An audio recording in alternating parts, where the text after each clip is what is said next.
La animación a lo largo de su historia ha cargado con un doble estigma, pues es acusada de ser un formato para niños y, por lo tanto, se tilda su contenido de ser poco serio o incluso irrelevante, lo cual es una posición tanto reduccionista como adultocentrista. Es evidente que existe una infinidad de obras animadas destinadas a todo tipo de espectadores, y también es cierto que las producciones dirigidas al público infantil y juvenil, o bien aquellas que manejan temas relacionados a la infancia o juventud, no pueden ser reducidas a espectáculos vacuos o insignificantes. El Gigante de Hierro, La tumba de las luciérnagas y El pan de la guerra son tres películas que exploran los efectos de la guerra en las infancias. Desde el contraste entre inocencia y violencia, hacen fuertes críticas a los conflictos armados cuyas peores consecuencias siempre recaen en la población más vulnerable. Los tres títulos han gozado de reconocimiento por parte de la crítica especializada y premiaciones en todo el mundo. Sin embargo, ninguna de las tres cintas obtuvo éxito taquillero.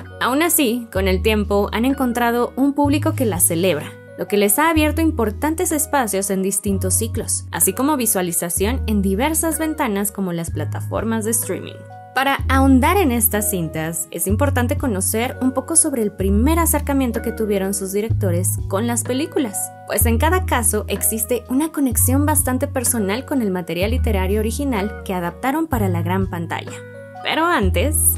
Hola, soy Denise Roldán, colaboradora de Zoom F7, Desenfoque Crítico, con algunos videoensayos para el canal y conversando en los podcasts de Cine para Todos. Antes de continuar con este video que les hemos preparado, quisiera presentarles mi proyecto de animación, Camille. Camille es sobre una pequeña niña que le cuesta trabajo relacionarse con sus compañeros y descubre que los cupcakes que tanto le gusta preparar con su familia la ayudarán a no volver a sentirse sola. Pero no todo sale como lo planeaba. Esta historia que escribí entre el 2015 y 2016 habla sobre la niñez, la soledad y principalmente a través de la comida y de ese gusto por cocinar y compartir lo que se prepara, explora sobre lo mucho que damos de nosotros para complacer a los demás. A lo largo de estos años, muchas personas se han sumado para sacar a flote esta animación que comenzó a producirse en 2021 gracias a los programas de apoyo a la producción de IMCINE. Camille ahora necesita de ustedes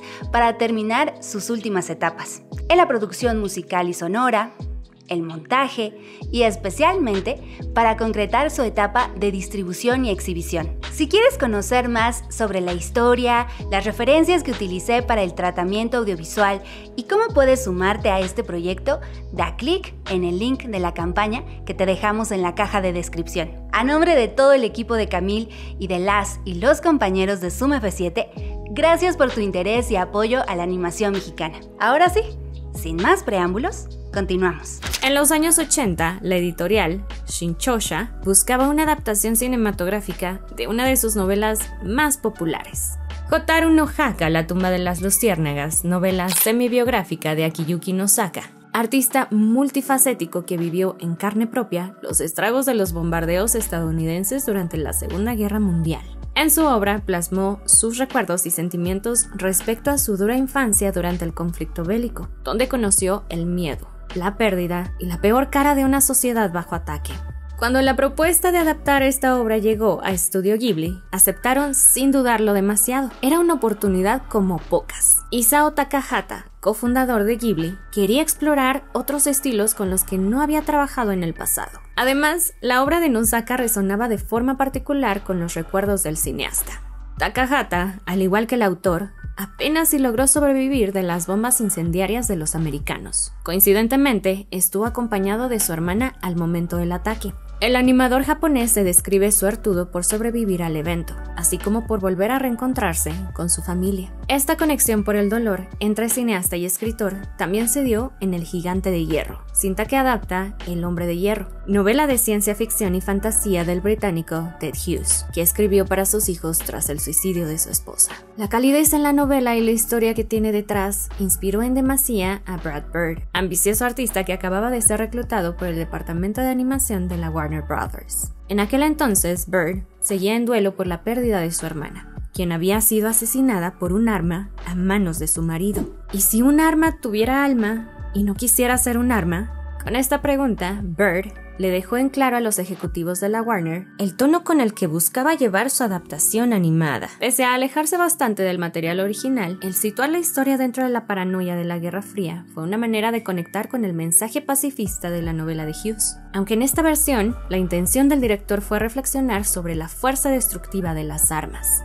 cuyos estragos son más emocionales que físicos.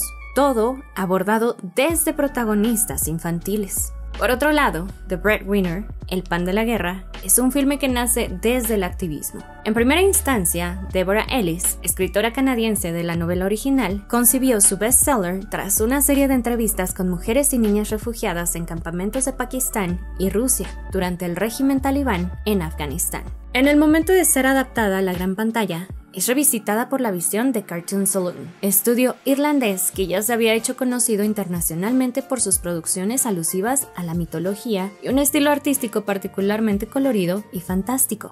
En primera instancia, la directora, Nora Twomey, se sorprendió de la genuina manera en la que se desenvuelve la protagonista de la historia. Fue así que quiso traducir esa experiencia en la animación. Para tener un acercamiento más íntimo y responsable con la cultura de sus personajes, el estudio colaboró con asesores afganos. En las 3 películas, sus personajes están inmersos en un contexto bélico que se manifiesta de diferentes maneras. La tumba de las luciérnagas se sitúa casi a finales de la Segunda Guerra Mundial y se enfoca en los estragos del conflicto armado en la población civil nipona, particularmente en los niños y las niñas. Mientras que El gigante de hierro arranca con la imagen del satélite Sputnik orbitando sobre el cielo estadounidense durante la década de los 50, momento de alta tensión y paranoia en la sociedad gringa como consecuencia de la Guerra Fría. Y El pan de la guerra sucede en el régimen talibán en Kabul. Aunque está por comenzar la guerra de Afganistán, la ciudad lleva varias décadas siendo el campo de batalla de numerosos enfrentamientos, y esto se refleja en su paisaje. La violencia latente y manifiesta en estos títulos hace consciente a sus personajes de su vulnerabilidad. Seita y Setsuko inician un calvario escapando de las bombas incendiarias y sorteando la tormenta de fuego. Cuando se hace presente la fuerza militar japonesa, lejos de transmitir seguridad o inspiración, la escena se vuelve aún más desoladora. Los soldados cometen harakiri en honor a su nación y su emperador, mientras que, a su alrededor, el pueblo japonés arde en llamas. Esta falta de protección por parte de las figuras de autoridad se presenta en la obra maestra de Bird. Kent Mansley satiriza al héroe americano del cine clásico. De apariencia magra y ojos azules, resulta ser en realidad un melómano inestable y se vuelve un peligro potencial para el pueblo al que dice servir. Y en El pan de la guerra, los talibanes suponen autoridades claramente amenazantes en todo momento. Desde el inicio ponen en jaque la de por sí frágil estabilidad de la familia de nuestra protagonista. Obligan a Parvana a hacerse pasar por varón y buscar trabajos desgastantes y peligrosos a su temprana edad. Nuestros protagonistas se enfrentan durante sus vidas a la pérdida de un miembro cercano a su familia, ya sea en el transcurso de la historia o incluso previa a esta. De distintas maneras, la guerra les ha arrebatado a alguien. Sabemos que la ausencia del padre de Howard se debe a la muerte, muy probablemente al frente de batalla. Situación similar a la que ocurre con el padre de los hermanos japoneses, de quien nos enteramos de su inminente deceso durante la guerra, quien era la última esperanza de sus hijos ante la pérdida de su madre al inicio de la película. Y si bien Parvana arranca su episodio ante el encarcelamiento de Baba, a lo largo de su narración se nos revela que ya había conocido a la muerte, quien se llevó a su hermano mayor cuando tomó un juguete en la calle y éste explotó. La muerte los marca y deja cicatrices. A pesar de ello, esto no los hace abandonar su imaginación. A lo largo de sus viajes y/o de sus esperas, encuentran espacios para colar el juego en las situaciones difíciles. La diversión trasciende lo trivial. Lo vuelve indispensable para nuestros variados protagonistas. Hacen de la recreación una herramienta para sobrellevar sus situaciones o incluso para resolverlas. Seita y Setsuko se detienen en varias ocasiones para jugar, actividad por la que son reprendidos por su tía ante un aparente despropósito. Sin embargo, somos testigos que el juego es de vital importancia para nuestros protagonistas, pues dentro de un ambiente tan hostil y desesperanzador, la diversión supone un refugio necesario, un espacio donde se permiten ser niños y olvidarse del infierno que los rodea. Seita intenta a toda costa brindarle alegría a Setsuko, pues en su papel como guardián procura mantener viva la sonrisa de su hermana. Incluso cuando encuentran una cueva, el hermano instala un columpio en su nuevo hogar, como un elemento indispensable para poder vivir. Algo similar ocurre con Parvana en El pan de la guerra. Usa el gran legado que le dotó su baba, el conocimiento y la habilidad para contar historias. Es con las historias que Parvana se convierte en una creadora de mundos. La chiquilla procura mantener la sonrisa en la cara de su hermanito y dotar de esperanza a su hermana y madre. Su rol como cuentacuentos la acompaña en toda su travesía y la comparte incluso con su aliada, a quien también le permite hacer más llevadera las duras circunstancias en las que se encuentra, pues le comparte su mundo interior, representado en la película con un estilo de animación de recortes de papel y colores brillantes que contrastan con el maltratado paisaje de la ciudad de Kabul. Este mundo interior de historias no solo le funciona a Parvana como refugio, también es su motor principal de inspiración. Paralelo a su narración, ella toma el papel de héroe de su propia historia. Todo esto mientras homenajea a su hermano, a quien mantiene vivo a través de la fantasía. El gigante también actúa desde la inspiración a partir de la historia de un héroe, Superman. El gigante decide sacrificarse para salvar al pueblo que le ha dado un nuevo sentido a su existencia. Al haber hecho de Howard su hermano mayor, descubre desde los juegos y la curiosidad la belleza de la vida. Entendiendo la importancia de protegerla, se descubre con la posibilidad de reinterpretar su identidad. Si bien es bastante desconocida la vida del gigante antes de llegar a la Tierra, el visitante galáctico encuentra en el juego una liberación a lo que supone debe ser un arma. Curiosamente, Parvana descubre al hacerse pasar como varón otro tipo de juego al que se ve privada en el régimen talibán. Algo tan simple como jugar en el exterior con otros niños le brinda nuevas perspectivas sobre sus capacidades y, por tanto, su identidad como mujer. La recreación en general se representa en las tres películas como una posibilidad en la que las infancias consiguen resistir a tiempos bélicos. Pues bien, si las circunstancias los obligan a despojarse de la inocencia, logran encontrar entre los escombros una oportunidad para dar rienda suelta a su imaginación.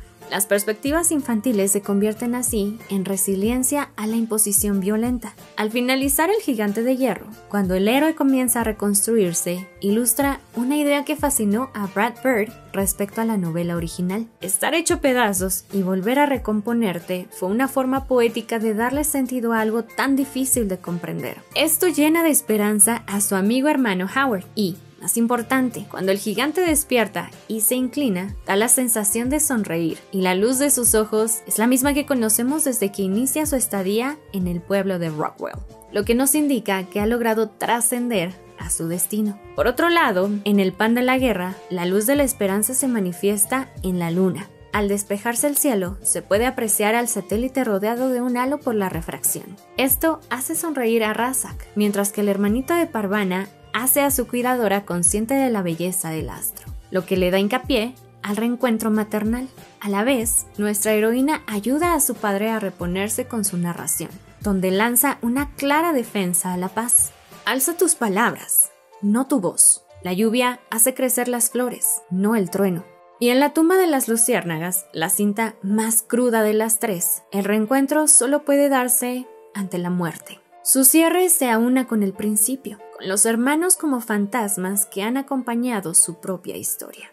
Como al inicio, Seita nos lanza una mirada inexpresiva que guarda cierta seriedad, como si nos encarara ante su tragedia. En una entrevista, Isao Takahata mencionó que en la cultura japonesa existe la creencia que los seres queridos se quedan con los suyos para protegerlos y vigilarlos, evitar que hagan algo malo. Y si Seita y Setsuko nos acompañan a nosotros, será entonces para asegurarse que no permitamos que su tragedia se vuelva a repetir.